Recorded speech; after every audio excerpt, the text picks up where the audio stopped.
Hello' friends, মই ৰোমানা। আশা কৰোঁ আপোনালোক সকলো ভালে আছে। চ' আজি আমি আলোচনা কৰিম 2019 বৰ্ষৰ ডিচেম্বৰ মাহত হৈ যোৱা পেপাৰ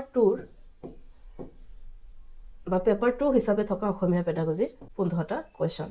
এতিয়ালৈকে যদি আপোনালোকে আমাৰ চেনেলটো ছাবস্ক্ৰাইব কৰা নাই, প্লিজ ছাবস্ক্ৰাইব কৰিব, লগতে বেল আইকনটো দবাই ৰাখিব যাতে নেক্সট ভিডিঅ' আপলোড কৰাৰ লগে লগে আপোনালোকে নটিফিকেশ্যনৰ জৰিয়তে লাভ কৰিব পাৰে। তো প্ৰথমতে চাওক কুৱেশ্যন কি আছে। দক্ষ পঠন নহয়। এতিয়া দক্ষ পঠন কাক কয়? দক্ষ পঠন মানে হৈছে লিখিত পাঠ্যৰ পৰা অৰ্থ বুজি বিশ্লেষণ কৰি আৰু মূল্যায়ন কৰি তথ্য আহৰণ কৰাৰ সামৰ্থ্য, য'ত শব্দৰ চিনাক্তকৰণ, সাৱলীলতা, শব্দ ভাণ্ডাৰ আৰু পাঠৰ সামগ্ৰিক ধাৰণাক গ্ৰহণ কৰা দক্ষতা কি হৈ থাকে? জড়িত হৈ থাকে, নহয় জানো?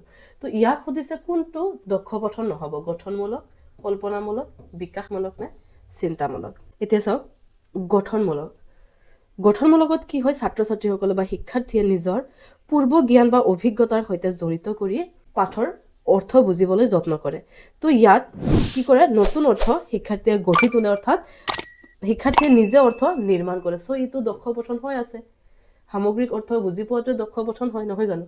তো গঠনমূলক নহ'ব। কল্পনামূলক। দক্ষ পঠনত শিক্ষাৰ্থীসকলে কি কৰে? কাহিনীৰ দৃশ্য মনত ৰাখে, চৰিত্ৰৰ যিবোৰ অনুভৱ, এই অনুভৱবোৰ কি কৰে? কল্পনা কৰে। ঘটনাৰ পিছত কি হ'ব সেয়া কিন্তু অনুমান কৰে। তো এই কল্পনা শক্তিৰ ব্যৱহাৰে পঠনক অধিক কি কৰি তোলে? অৰ্থপূৰ্ণ কৰি তোলে। সেয়ে কল্পনামূলক পঠন দক্ষ পঠনৰ অন্তৰ্ভুক্ত হৈ আছে। আমি কাটি দিম, কাৰণ কোনটো নহয় সেইটোহে সুধিছে।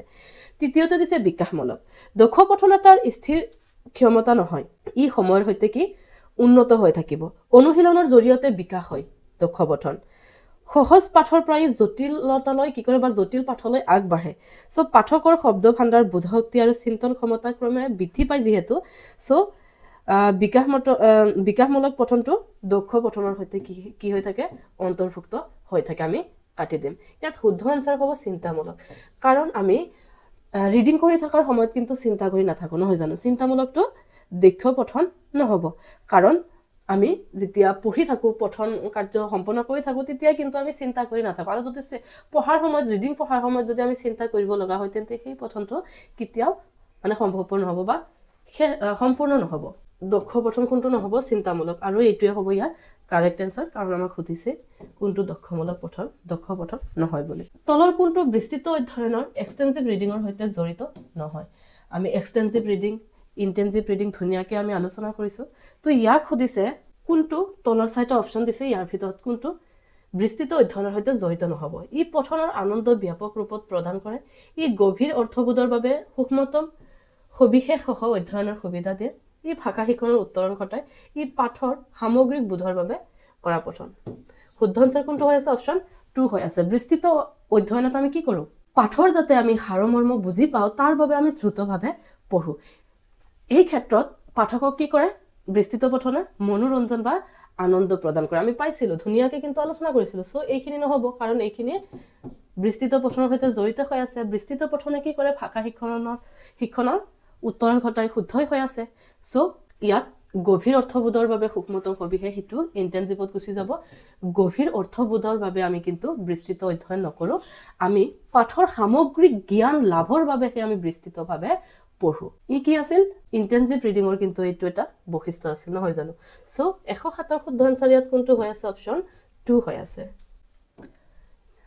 পেপাৰ 1 বা 2ৰ যিকোনো নোটছ পাবৰ বাবে প্লে ষ্টৰত গৈ আছাম টেট একাডেমি মোবাইল এপটো ডাউনলোড কৰি ল'ব। ইয়াত প্ৰত্যেকটা ছাবজেক্টৰে নোটছ ধুনীয়াকৈ দিয়া আছে। 108 নম্বৰ কুৱেশ্যনটো চাওক। লিখনৰ পদ্ধতিগত দৃষ্টিভংগীয়ে গুৰুত্ব দিয়ে। লিখনৰ যি পদ্ধতিগত দৃষ্টিভংগী আছে, এই পদ্ধতিগত দৃষ্টিভংগীয়ে কিহত গুৰুত্ব দিয়ে? পদ্ধতিৰ ওপৰত গুৰুত্ব দিয়ে নে উৎপাদনৰ ওপৰত গুৰুত্ব দিয়ে নে পদ্ধতি আৰু উৎপাদন দুয়োটাৰ ওপৰত গুৰুত্ব দিয়ে নে ভাল হাতৰ আখৰ হ'ব ব্যৱহাৰৰ ওপৰত গুৰুত্ব দিয়ে? এতিয়া চাওক, লিখনৰ পদ্ধতিগত দৃষ্টিভংগী মানে পদ্ধতিগত দৃষ্টিভংগী। ইয়াত কি কৰে? লিখনৰ সকলো ধৰণৰ পদ্ধতিৰ ওপৰতো গুৰুত্ব দিয়ে, লগতে উৎপাদন মানে এই লিখনিৰ শেষত যি ফলাফল ওলাব। উৎপাদন মানে কি? ফলাফল, নহয় জানো? এই পৰ্যায়বোৰ, এই পদ্ধতিবোৰ অতিক্ৰম কৰাৰ পিছত যি ফলাফল এটা পাব, লিখন পাবনে নাই? এটা উন্নত লিখন এটা পাব। এই উৎপাদনৰ ওপৰতো কি কৰিব? গুৰুত্ব দিব। পদ্ধতিগত দৃষ্টিভংগীয়ে কেৱল পদ্ধতিৰ ওপৰত গুৰুত্ব নিদিয়ে, যে কেৱল পদ্ধতি মানে লিখাৰ আগতে প্ৰি ৰাইটিং যে কৰে যে চিন্তা কৰি ল'ব কেনেকৈ লিখিম তাৰপিছত সেই খচৰা প্ৰস্তুত কৰিব ড্ৰাফ্টবোৰ প্ৰস্তুত কৰিব তাৰপিছত আকৌ ৰিভাইজ কৰিব বস্তুটো পুনৰবাৰ সেইটো লিখিব আকৌ শুধৰণি কৰিব তাৰপিছত এডিটিং কৰিব নহয় জানো তো সকলোবোৰ পৰ্যায়ৰ মাজেৰে আগবাঢ়ি এটা ভাল স্পষ্ট আৰু অৰ্থপূৰ্ণ লিখিত ফলাফল পাব পদ্ধতিবোৰ কি কৰিব অতিক্ৰম কৰিব পদ্ধতিগত দৃষ্টিভংগীয়ে অতিক্ৰম কৰাৰ পাছত কি পাব এটা স্পষ্ট ভাল আৰু অৰ্থপূৰ্ণ যি ফলাফল বা লিখনি সেইটো লাভ কৰিব তো পদ্ধতিগত লিখনে কেৱল পদ্ধতিৰ ওপৰত গুৰুত্ব দিলেও নহব কেৱল উৎপাদনৰ ওপৰতো গুৰুত্ব নিদিয়ে ই পদ্ধতি আৰু উৎপাদন এই দুয়োটাৰ ওপৰতে গুৰুত্ব দিয়ে প্ৰথমতে বিভিন্ন পদ্ধতি অতিক্ৰম কৰিব তাৰ শেষত এটা ভাল লিখনি কি কৰিব প্ৰস্তুত কৰিব সো 108 শুদ্ধ আনসাৰ ইয়াত কোনটো হৈ আছে অপচন 3 হৈ আছে ভাল হাতৰ আখৰ ব্যৱহাৰ ওপৰতো নহব তো 108 শুদ্ধ আনসাৰ ইয়াত শিক্ষাৰ্থী এতলৰ কোনটো কথা কমকৈ আহৰণ কৰিব পাৰে নীৰৱ পঠনৰ জৰিয়তে কোনটো কমকৈ আহৰণ কৰিব শব্দ ভাণ্ডাৰ ব্যাকৰণ কথন কৌশল পঠন কৌশল কোনটো হৈ আছে অপচন 3 হৈ আছে নহয় জানো নীৰৱ পঠন মানে কি আছে মনে মনে পঢ়িব কোনো ধৰণৰ কথন কাৰ্য নীৰৱ পঠনত সম্পন্ন নহয় আমি পঢ়িছিল না নাই নীৰৱ পঠন মানে কি নীৰৱভাৱে পঢ়িব সকলো শব্দৰ অৰ্থবোৰ ইয়াত চাই যাব কোত কোনটো ব্যাকৰণ হৈছে হেতু গম পাব পঠন কৌশল আমি নীৰৱ পঠনৰ জৰিয়তে কৰিব পাৰি কিন্তু নীৰৱ পঠনত কথা যেহেতু কোৱাই নহয় বা নীৰৱভাৱেহে ইয়াত পঢ়া হয় ইয়াত কথন কৌশলটো আটাইতকৈ কমকে কি হ'ব বিকশিত হ'ব বা আহৰণ কৰিব সো 120 শুদ্ধ আনসাৰ কোনটো হৈ আছে অপচন 3 হৈ আছে তো ভিডিওটো ভাল লাগিলে আপোনালোকে লাইক কৰিব আগলৈ শেয়াৰ কৰি থাকিব আৰু এনে ধৰণৰ সিৰিজবোৰ পাবৰ বাবে আপোনালোকে আমাৰ চেনেলটো নিশ্চয় সাবস্ক্ৰাইব কৰিব আজি ইয়াতে সামৰিছো ধন্যবাদ